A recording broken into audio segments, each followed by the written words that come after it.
Hey folks, it's Patrick.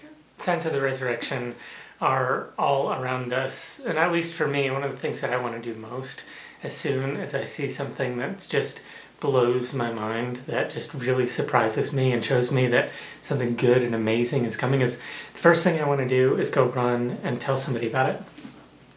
Now, of course, in this particular season, that's not really possible, which makes sharing the good news hard and makes sharing our experience of resurrection hard, and even makes sharing, all of this stuff of being alive hard. It's a lot easier to be intimate with someone when they're actually sitting across the table from you over a cup of coffee or sharing a meal around the same table. It's so much easier. And that's exactly what happens in the end of the Gospel of John, the 20th chapter.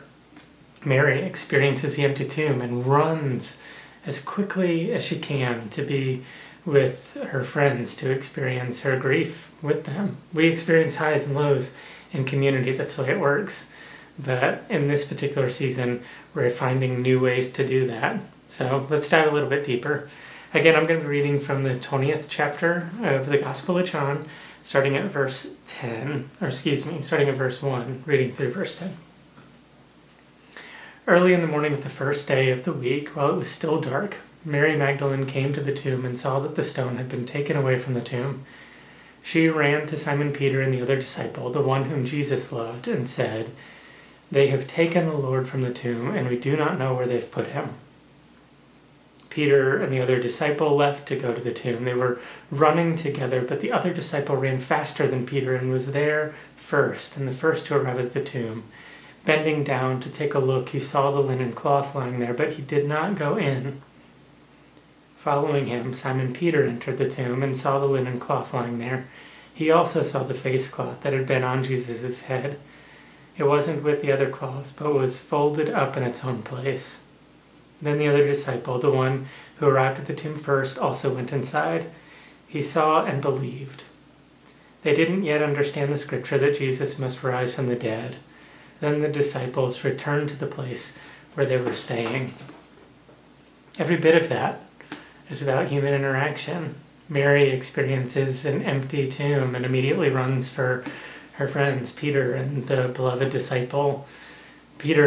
John, the beloved disciple, gets to the tomb and doesn't go in until Peter shows up to go in with another friend. And when they experience their grief, confusion, disappointment at the face of the empty tomb, they walk together back to the place where they were staying. All of this is about companionship and friendship and how we're with one another in the best and worst moments. And that continues to be real for us too. We share highs and lows, the best and worst, when we're in our healthiest. And I think that's something that exists sort of as a challenge for us right now. How do we maintain healthy, good relationships in the midst of a season that has us intentionally distancing ourselves from one another? I hope that for you, you've been able to maintain some level of connection and intimacy with friends and family, even though we aren't able to gather in the same room.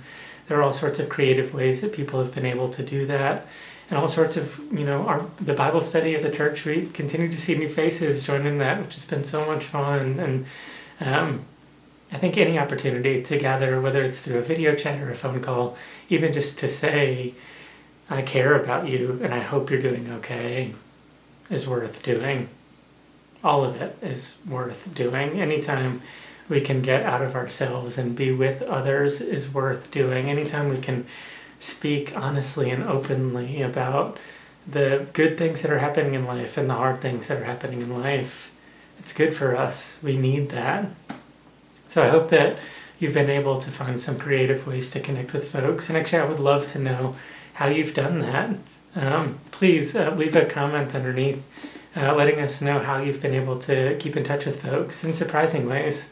For example, I just tonight will be playing a game of Dungeons and Dragons on a new video chat platform that I've never used to be in touch with my sister and her fiance, who were supposed to be married next week but had to push their wedding off. And we're finding all sorts of weird ways and fun ways and creative ways to be in touch with each other and remember our human relationships. And I hope that you're doing that too. Now, let me know some of the fun ways you've been able to be in touch. I'd love to hear about that. And if you haven't yet been able to reach out to that friend or family member that's been on your mind but too far away to call, I hope that you will pick up your phone and give them a call. This is the season for that. We're all stuck at home anyway. Your phone is, I'm sure, either sitting right next to you or maybe even in your hand as I speak. But however it is, I hope that you've been able to find some meaningful relationships to share both the joys and the burden of this time that we've been spending apart from one another. I'm so grateful for you, and I'm so looking forward to worshiping with you this coming Sunday, online obviously, and I look forward to being able to meet with you in person very, very soon, whenever it's safe.